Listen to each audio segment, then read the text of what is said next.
Lorsque tu changes de la perception que les autres sont ta compétition et que tu as quelque chose à gagner, à prouver, c'est là que tu crées un environnement qui est propice à ta croissance personnelle, professionnelle et collective. Puis la beauté dans tout ça, c'est que chaque moment s'est additionné pour t'amener au moment qui est présent et ton futur reste encore à déterminer. C'est pas à toi de déterminer comment les autres te voient, comment l'opinion des autres va venir influencer la personne que t'es, parce que leur opinion ne reflète pas ta valeur.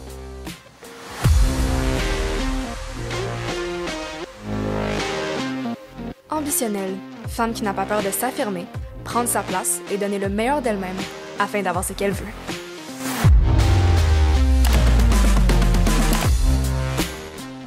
Donc aujourd'hui, on va parler d'un sujet super pertinent qui est tiré du livre The Courage of Being Disliked. Qu'est-ce que c'est en fait? C'est la clé pour te sortir de toutes les spirales de peur, de complexe, de toutes les choses de toi-même que tu trouves qui sont pas nécessairement bonnes dans ta vie, que tu te sens toujours mal par rapport à ça.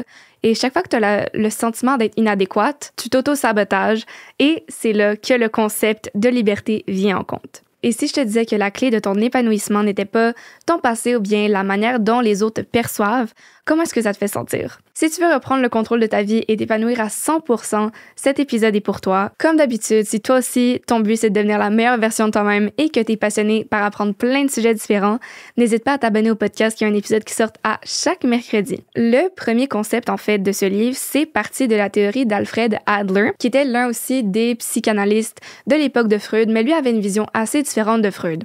Pour lui, en fait, Adler, sa vision des humains était que chaque chose que l'on fait a un but et on est en contrôle du moment présent. Donc, c'est pas notre passé qui nous définit, c'est pas nos expériences avec nos parents, c'est pas nos expériences durant l'adolescence où on était intimidé qui définissent la personne que l'on est aujourd'hui, mais bien le fait de choisir le moment présent. Souvent, la chose qu'on oublie, c'est qu'on vit dans un monde qui est quasiment entièrement subjectif. Donc, à l'écart de la science qui est naturellement objectif et qu'on définit les contextes dans lesquels on vit et le monde qui nous entoure et qu'on est capable de l'expliquer, la perception des autres est entièrement subjective à leurs expériences passées et la personne qu'ils sont. Donc, en tant que tel, ça peut vouloir dire que quelqu'un pourrait être placé dans exactement la même expérience, mais va avoir des visions de la manière de résoudre le problème entièrement différentes. Donc, c'est pas ce qui t'arrive en ce moment qui va déterminer le fait si c'est un succès ou un échec, mais c'est bien la manière dont tu vas interpréter la situation et la connotation que tu vas lui donner qui va faire en sorte que tu choisis si une situation est bonne ou pas. Aussi, ce qu'il faut se rappeler, en fait, c'est que chaque situation va souvent être liée avec une émotion et tu peux choisir d'utiliser cette émotion-là pour te propulser en avant ou bien encore, de l'autre côté, de te garder en arrière. Donc, c'est toujours en parallèle avec le pouvoir du choix. C'est vraiment la théorie où tu as le contrôle entier sur ta vie. Tous tes choix que tu as faits jusqu'à présent t'ont mené au moment où est-ce que tu es. Et dans le moment présent, tu as toujours le choix de rester dans cette réalité-là ou en choisir une entièrement nouvelle qui vont venir en accord avec les objectifs que tu te fixes. Puis il y a aussi une différence entre vouloir changer et s'accepter qui est absolument cruciale dans ça. Donc j'entends tellement de personnes se comparer aux autres et dire que s'ils étaient comme cette personne-là, ils réussiraient tellement bien dans la vie, ou s'ils étaient aussi intelligents que telle personne, ben il n'y aurait pas les difficultés qu'ils ont en ce moment. Mais faut comprendre que c'est impossible d'être comme une autre personne.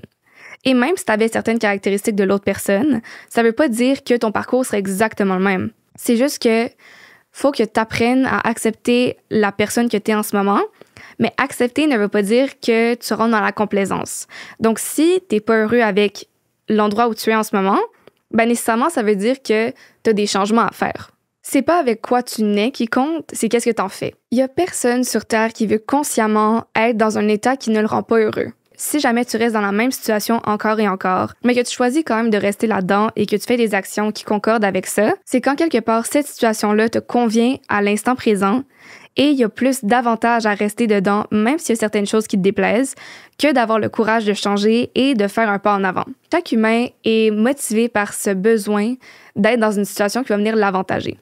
Puis si ensuite, on regarde l'aspect d'infériorité par rapport aux autres, d'où est-ce que ça vient? C'est toujours du mode de comparaison avec quelqu'un d'autre. Ta perception de toi-même va clairement être indiquée par rapport à une réalité subjective. La raison pour laquelle tu es aussi dur envers toi-même aujourd'hui, c'est qu'il y a des personnes qui t'entourent et qui vont venir influencer la manière dont tu te perçois. Si tu étais la seule humaine sur Terre, ben dans aucun monde que tu te dirais que ton nez n'est pas parfait, que ton corps est pas parfait ou que t'es pas assez intelligente, t'es pas assez si, peu importe, la raison pour laquelle t'as ton sentiment d'infériorité par rapport aux autres, c'est les autres. Tout ce que tu perçois par rapport à toi-même est subjectif. quelque chose que tu vas détester chez toi va être pour quelqu'un d'autre la chose la plus belle chez toi. Et ça revient à cette notion que tu peux choisir dans le moment présent de changer ta perception par rapport à toi-même. Parce que il n'y a rien d'absolu et ça fait en sorte que la beauté là-dedans, c'est que tu peux changer dès maintenant. Par contre, est-ce que c'est facile de le faire? Absolument pas. Puis la raison pour laquelle c'est si difficile de changer, c'est que, un, tu vas être dans l'inconfort. Et deux, il y a une incertitude par rapport à la manière dont tu vas aller interagir avec le monde, comment est-ce que les gens vont réagir par rapport à cette nouvelle version de toi-même, comment est-ce qu'elle agit, comment est-ce que ta vie va changer. Disons qu'on va prendre le but que si jamais tu étais plus éduqué, tu aurais une meilleure job. Donc, tu te donnes l'excuse de tu as un manque d'éducation, donc tu n'as pas un bon emploi. Si jamais tu décidais de changer la personne que tu étais en ce moment et changer le narratif que tu n'es pas assez éduqué pour faire X, Y, Z, ça voudrait dire en contrepartie que ta vie doit changer aussi. Donc, si, admettons, tu es confortable avec le fait de regarder des émissions Netflix toute la journée, d'aller faire ton sport le matin, de faire, je sais pas, tout sauf t'éduquer, ben ça fait en sorte que ça crée un nouveau niveau d'inconfort parce que tu laisses les choses qui te font sentir bien dans le moment présent pour aller chercher une satisfaction qui va être beaucoup plus tard. Mais c'est là, en fait, qui est le problème, c'est que tu n'as pas le courage d'aller faire ce changement-là. Donc, le vrai obstacle au bonheur, en fait, c'est pas un manque de compétences de ta part, c'est juste le fait que tu manques de courage d'aller changer ta vie dans le moment présent. Donc, j'ai parlé un peu plus tôt du sentiment d'infériorité lorsqu'on essaie de se comparer aux autres et quoi que ce soit, mais si, en fait, ce sentiment-là est utilisé positivement, quand on se compare à soi-même, donc admettons, je dis que j'aimerais avoir, je sais pas, une meilleure note à l'examen, mais je me compare à moi-même, donc que ma note soit 60, 70, 80, 90, tant que ma perception est par rapport à moi-même, c'est ça qui compte, parce que je suis la seule personne qui sait exactement qu'est-ce que j'ai fait dans ma vie pour en arriver au point d'aujourd'hui et quelle est ma prochaine décision. Par contre, à l'inverse, ça peut devenir un obstacle si ça t'empêche d'agir. Donc disons que Clara va se dire je manque d'éducation, donc j'allais travailler encore plus fort pour pouvoir atteindre le but que je me suis fixé. Puis d'un autre côté, t'as Audrey qui va se dire que, vu que j'ai pas d'éducation, c'est impossible pour moi d'avoir un bon emploi. Et elle reste dans cette narrative que vu qu'elle a pas d'éducation, ça veut dire qu'elle aura jamais de bon emploi et c'est juste une boucle constante. Laquelle des deux tu penses qui va le mieux réussir, Clara ou Audrey? Nécessairement Clara, parce que Clara prend cet obstacle qui est le manque d'éducation pour se motiver à aller chercher son prochain niveau et se dire que c'est pas parce qu'elle n'a pas d'éducation, elle peut aller chercher les compétences nécessaires, elle a confiance de faire un pas en avant pour justement atteindre les buts qu'elle se fixe. À l'inverse, Audrey, elle se donne comme excuse que son manque d'éducation est la raison pour laquelle elle ne va jamais avoir un bon emploi, tandis que c'est pas le cas, c'est une fausse cause à effet. Tu peux choisir à tout moment d'adopter le mindset de Clara, mais c'est une décision que tu dois prendre. Donc, ce complexe d'infériorité, de réaliser qu'en ce moment, tu as un obstacle devant toi, peut être soit motivant ou bloquant. C'est à toi de décider quel mindset tu vas prendre à partir de ça. À l'inverse, il y a aussi les gens qui adoptent un complexe de supériorité, en fait, pour se prouver aux autres. Parce que si, admettons, tu manques de confiance en toi et que tu as toujours appris que la manière de te démarquer, c'est en parlant le plus fort, que les gens vont te remarquer si jamais tu as les plus grands accomplissements, mais que tu n'es pas vraiment satisfait de toi-même, que tu t'es pas pleinement accepté, c'est là que ça va devenir aussi très nocif parce que c'est de la fausse confiance en soi. Plus une personne parle fort de ses accomplissements dans une manière qui va faire sentir les autres mal par rapport à eux-mêmes, plus c'est quelqu'un qui manque de confiance en soi. Quelqu'un qui a réellement confiance en soi, c'est quelqu'un qui, oui, va aller parler de ses accomplissements et naturellement en être fier parce qu'il y a de quoi, mais ça va toujours être dans un but de venir influencer positivement les autres et non les diminuer. Puis on vit aussi dans une société où en tant que femme, on a toujours été nourris par cette idée que les autres femmes doivent être notre compétition, qu'on doit toujours être la meilleure, la plus belle, la plus intelligente ou peu importe. Tandis que le plus gros fuck you que tu peux faire à la société, si je peux dire littéralement, c'est de t'aimer toi-même. Parce que les entreprises, le monde entier veut te garder petite, veut faire en sorte que tu n'as pas assez confiance en toi pour aller dans la vie. Parce que qu'est-ce qui arrive quand quelqu'un a confiance en soi? Il n'a pas peur de dire ce qu'elle pense, elle n'a pas peur d'aller devant, elle a peur d'accomplir ses objectifs, mais aussi elle n'a pas peur d'aller chercher les autres puis de leur montrer leur propre pouvoir. Donc, lorsqu'on enlève cet aspect de compétition avec les autres et que ça devient vraiment une tâche de nous contre nous, c'est là qu'on peut réellement se mettre à changer et avoir un impact tangible sur notre vie entière et celle des autres. Puis la chose importante à se rappeler, c'est que tu devrais pas regarder n'importe quel autre être humain et te dire que t'es moins bon, que t'es meilleur ou quoi que ce soit parce que chaque personne a son parcours, chaque personne a sa vie et au final, ce qui compte, c'est qu'est-ce que tu fais avec la tienne. Donc, les deux principaux objectifs de la vie qui ont été discutés dans le livre, en fait, c'est l'autonomie et l'harmonie avec la société. Pour y parvenir, ce qui est vraiment important, c'est de croire que tu as les capacités d'accomplir tout ce que tu veux et aussi de croire que les autres personnes sont là pour t'aider et sont pas tes ennemis. Puis ensuite, ces objectifs se réalisent à travers les tâches de vie, comme ils l'appellent, soit les relations interpersonnelles. Il y a aussi 3 types de relations dont on parle, donc celles qu'on a au travail, nos amis et la famille / l'amour. Mais on va commencer par définir les 3 bocaux principaux de relations interpersonnelles qu'on a. Donc, le premier, c'est les relations au travail. Puis, nos relations au travail sont souvent des relations qui sont plus de surface, je dirais. Parce qu'au travail, on a tous un but commun. Dès que tu sors du contexte du travail, c'est pas nécessairement tes amis et des personnes avec qui tu vas passer énormément de temps. Donc, l'aspect émotionnel n'est pas exactement là. Ils n'ont pas une énorme influence sur toi. La deuxième couche, c'est tes amitiés. Donc, tes amitiés, oui, ce sont des personnes qui sont dans ton cercle commun et souvent, vous allez être liés par des valeurs. Dans une amitié, c'est 2 personnes qui décident d'être ensemble. Il y a rarement un gain qui est associé à ça. T'as pas un but commun que tu veux atteindre, mais juste t'apprécies la présence de l'autre personne et c'est ça qui crée la richesse de cette amitié-là. Nos familles et nos relations amoureuses sont probablement celles qui vont venir influencer le plus notre niveau de bonheur dans notre vie et c'est elles qu'on doit avoir le plus de maturité pour les gérer avec intelligence émotionnelle. Une relation saine, c'est une relation où les deux, vous êtes placés sur le même piédestal. Il n'y a personne qui est plus haut ou plus bas. Vous êtes juste 2 êtres humains qui sont là pour s'encourager et juste apprécier la présence de l'autre. Donc, en fait, la vraie liberté, ça vient d'où? Ça vient lorsqu'on accepte le fait que c'est pas tout le monde qui va nous aimer. Quand t'arrêtes de chercher l'approbation des autres, parce que oui, c'est un besoin fondamental des humains de vouloir être aimés, mais c'est impossible dans aucun monde que 100% des personnes vont t'aimer. Si 100% des personnes t'aiment, ça veut dire que auprès de 100% des gens, tu as décidé de vivre selon leurs besoins, ce qui s'attendent de toi. C'est pas réellement une vie qui va te rendre heureuse parce qu'au final, tu vas jamais faire un choix pour toi-même. Puis, le plus grand bonheur dans la vie, c'est de vivre pour soi-même en accordance avec tes besoins, tes objectifs et pas ceux des autres. Et nécessairement, lorsque tu rentres là-dedans, ça veut dire que certaines personnes vont se mettre à pas nécessairement t'aimer et c'est correct. L'opinion des autres n'a absolument rien à voir avec ta valeur. Et le fait d'avoir le courage d'accepter de ne pas être aimé par tout le monde, c'est la clé pour retrouver ta liberté. Ensuite, un autre concept, en fait, c'est la notion de tâche. En fait, les tâches, ça revient à qui est-ce que cette action va bénéficier au final. Donc, disons que ta tâche, c'est de vivre en accord avec tes valeurs. La tâche des autres, c'est d'accepter ou pas ces valeurs-là. Mais ce n'est pas ta tâche de faire en sorte que les autres t'apprécient. Puis ça, en fait, ça fait en sorte que chacun doit porter la responsabilité de ses choix et de ses actions, peu importe ce qui arrive. C'est pas à toi de faire en sorte que les autres t'apprécient, ça c'est leur tâche. La peur du rejet dans nos relations interpersonnelles, c'est souvent notre plus grand frein au changement. En fait, on va s'inventer des excuses qui vont faire en sorte qu'on reste dans cette réalité-là, que on se dit que parce qu'on est comme ça, les gens vont nous rejeter, ou bien parce qu'on est comme ça, on se met pas out there. Mais en fait, tu vas éviter tout ce qui va te faire évoluer et littéralement, la clé de ton succès réside en dehors de ta zone de confort. Maintenant, le concept que j'ai trouvé le plus intéressant dans le livre, en fait, c'est la notion de relation verticale et horizontale. En fait, dans notre société, ce qui arrive, c'est qu'on est souvent dans les relations verticales, donc les relations hiérarchiques. On apprend depuis un jeune âge qu'admettons, la personne au-dessus de nous, c'est notre professeur, nos parents, nos gestionnaires, peu importe c'est qui, il va toujours avoir quelqu'un qui est au-dessus de nous et quelqu'un qui est en dessous de nous. Par contre, la clé dans la psychologie de Adler, c'est en fait que nos relations devraient être horizontales.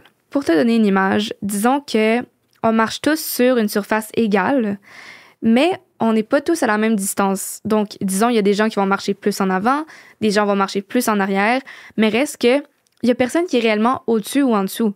On a tous un rythme différent, mais on avance tous dans la même direction.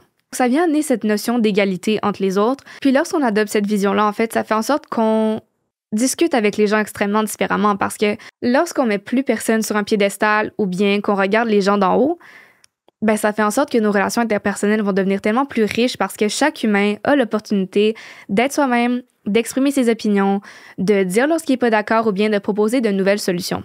Changer de voir nos relations sous un angle vertical mais bien horizontal, ça fait une extrême différence dans ta vie. En psychologie, on a beaucoup entendu parler du concept de récompense et de punition.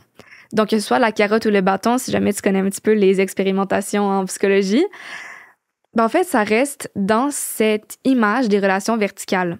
Parce que ces deux concepts créent une dynamique où quelqu'un va être au-dessus d'une autre.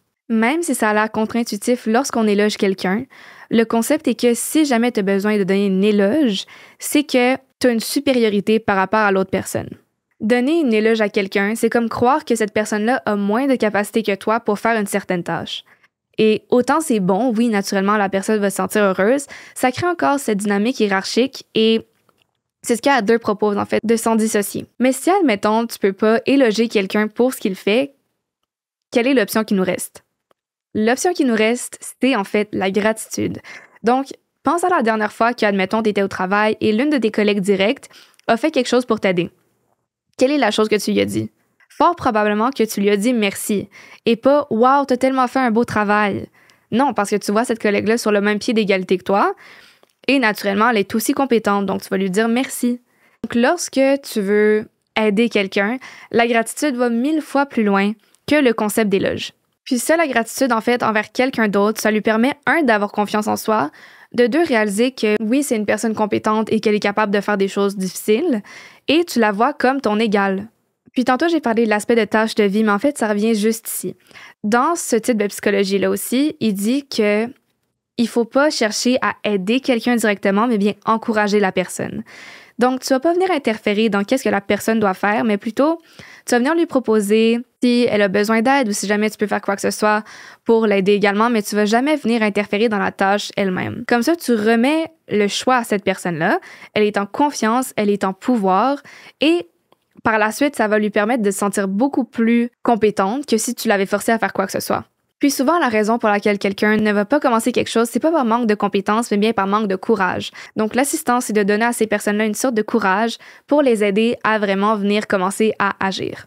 Donc, tantôt aussi, j'ai parlé des objectifs de vie et j'ai mentionné l'acceptation de soi. L'acceptation de soi, oui, c'est à la clé de tout, mais il y a une différence entre l'acceptation et l'affirmation.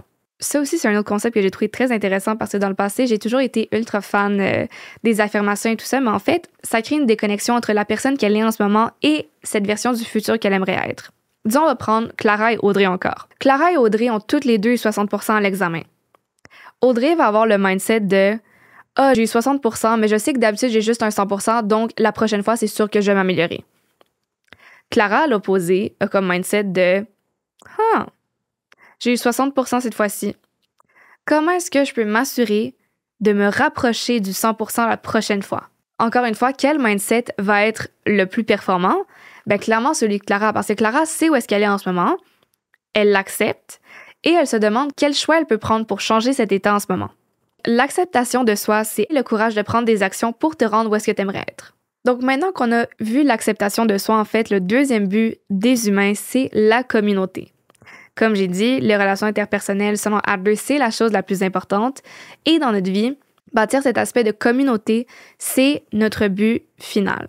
Donc, communauté, ça peut être aussi petit que toi et moi, que ta famille, que ton école, que ton emploi ou quoi que ce soit, ou bien encore le monde entier. La vision de communauté, ça change lorsque tu passes de ta vision de moi individuel au nous collectif. Quand tu te détaches de ton propre intérêt pour te concentrer sur celui des autres, c'est là que l'aspect de communauté prend entièrement son sens. Pour grandir une communauté, la confiance, c'est l'élément qui est absolument clé.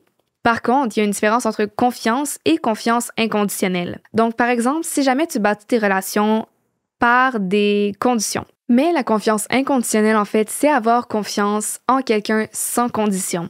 Donc, peut-être que tu connais pas nécessairement la personne, mais le fait d'avoir confiance en elle et de lui remettre cette responsabilité-là et qu'elle sente qu'elle a l'impact qu'elle peut avoir, est-ce que tu aimerais mieux être dans une relation où la personne te met des conditions pour que vous soyez amis ou quelqu'un qui te fait inconditionnellement confiance et que vous savez que votre relation est basée sur le respect? Le choix est quand même clair. Ta relation va être beaucoup plus profonde avec quelqu'un qui a absolument aucune condition, aucun attachement, que quelqu'un qui est forcé d'être là. Je suis certaine que tu penses à cette situation-là, mais si tu donnes ta confiance inconditionnelle aux gens, il y a probablement des gens qui vont abuser de cette confiance. Puis oui, c'est ça le danger des relations interpersonnelles, c'est sûr que tu vas être blessé à un moment. L'important en fait, c'est que même si tu te fais blesser, ça veut pas dire que tout le monde est une mauvaise personne parce que c'est faire une généralisation et au final, tu choisis de qui tu t'entoures. Le pouvoir du choix te revient toujours et ta tâche n'est pas de contrôler l'autre personne et comment elle va agir. Ta tâche, c'est de faire confiance à l'autre, de lui laisser te prouver qui elle est. Et si cette personne-là ne convient pas à tes valeurs ni où est-ce que tu veux aller, ben c'est à ta tâche de te détacher de cette personne-là. Parce que c'est pas à toi de la changer, c'est à toi de décider de qui t'entoure. Puis lorsque tu combines les concepts d'acceptation de soi qui font en sorte que tu seras pas aimé par tout le monde et c'est absolument correct, et l'aspect de communauté, c'est là que tu peux vraiment commencer à t'intéresser à la contribution globale que tu as par rapport aux autres et c'est vraiment ça la clé du bonheur. Parce que oui, il y a des gens qui disent l'argent fait le bonheur, mais en tant que tel, tu vas voir des personnes qui sont extrêmement riches en termes d'argent, mais extrêmement pauvres en termes de relations interpersonnelles. Et je te garantis que ces personnes-là sont misérables. Et aussi à l'opposé, par rapport à la contribution, tu vas voir des personnes qui ont énormément d'argent, mais qui continuent encore et encore à travailler. Pourquoi? Si tu pouvais prendre ta retraite en ce moment que tu as autant d'argent, pourquoi est-ce que les gens continuent à travailler? C'est pour avoir ce besoin de contribution et sentir qu'ils influencent la vie des autres positivement. Contribuer, c'est être pleinement consciente de qu'est-ce que tu amènes à ta communauté, mais aussi de ne rien attendre en retour. Donc, si on lit les 3 concepts dont on vient de parler, il y a l'acceptation de soi, la confiance en les autres et la contribution à la société. Une fois que tu t'acceptes toi-même, tu peux commencer à faire confiance aux autres et à partir de ces 2 piliers-là, tu peux ensuite commencer à avoir une contribution dans la société. Ça permet de te sentir pleinement à ta place, de t'intégrer dans une communauté et de créer des relations qui sont vraiment significatives. Et lorsque tu changes de la perception que les autres sont ta compétition et que tu as quelque chose à gagner, à prouver, c'est là, en fait, que tu peux vraiment être libéré de tous tes doutes, toutes tes peurs, tout ce que tu penses qui est pas bon chez toi pour vraiment avoir un impact positif et être pleinement toi-même. Et c'est là que tu crées un environnement qui est propice à ta croissance personnelle, professionnelle et collective. C'est l'aspect de savoir que tu contribues au bonheur de d'autres personnes qui te rend pleinement vivante. Puis j'ai aussi l'impression que c'est pour ça que certaines personnes ne sont pas heureuses dans leur emploi parce qu'ils sentent pas qu'ils ont un impact. Puis c'est ça qui va faire en sorte que tu te sentes profondément aligné entre toi-même et le reste du monde. Le vrai bonheur, c'est dans l'acceptation de toi-même, la confiance que tu as envers ta communauté et ta contribution à cette dernière. Puis la vie, au final, c'est pas une ligne droite, c'est une accumulation de petits moments. Puis la beauté dans tout ça, c'est que chaque moment s'est additionné pour t'amener au moment qui est présent et ton futur reste encore à déterminer. Tu as toujours le pouvoir du choix, tu as toujours le pouvoir de choisir qu'est-ce que tu as comme tâche et c'est pas à toi de déterminer comment les autres te voient, comment l'opinion des autres va venir influencer la personne que tu es. Parce que leur opinion ne reflète pas ta valeur. Puis, faut pas chercher à tout contrôler, à tout vouloir anticiper. Oui, c'est important d'avoir des buts dans la vie, mais ce qui est encore plus important, c'est les actions que tu prends pour t'y rendre. Puis, le courage de prendre action à chaque jour, de faire un petit pas de plus, c'est vraiment ça qui va faire en sorte au final que... Puis, à la fin, une fois que tous ces petits moments seront additionnés, ça va faire en sorte que soit tu vas regarder en arrière et tu vas te dire que tu as vécu une vie qui était absolument extraordinaire ou à quel point tu aurais voulu avoir le courage de commencer. Parce qu'au final, il ne s'agit pas de suivre un chemin qui a déjà été tracé, mais bien de créer le tien. Donc voilà ce qui conclut le livre The Courage of Being Disliked. J'espère que ça a pu te faire apporter une perspective nouvelle par rapport à tes relations interpersonnelles et ta manière de voir le courage de changer parce que, au final, tu peux toujours choisir à l'instant présent de changer la personne que t'es et ça réside dans tes choix, d'avoir le courage de faire une action de plus à chaque jour, à chaque moment, puis aussi changer ta vision des relations d'un aspect qui était horizontal vers vertical. Ça, je sais que c'est un concept pour moi qui était assez révélateur et je pense que si plus de gens étaient conscients de ces concepts-là, on vivrait dans une société qui est beaucoup plus heureuse. L'important, c'est de t'accepter, de te faire confiance et d'être fidèle à toi-même. Si tu as ces 3 capacités-là, je te garantis que tu peux faire tout ce que tu désires. Si jamais il y a un des concepts qui t'a étonné plus que les autres, laisse-moi savoir lequel en commentaire. Et si jamais tu penses que quelqu'un pourrait bénéficier de cet épisode, n'hésite pas à le partager avec elle. Encore une fois, si devenir la meilleure version de toi-même est quelque chose d'important pour toi et que tu es passionné par découvrir de nouvelles choses, n'hésite pas à t'abonner au podcast qui sort un nouvel épisode à chaque mercredi. Et sinon, on se retrouve la semaine prochaine.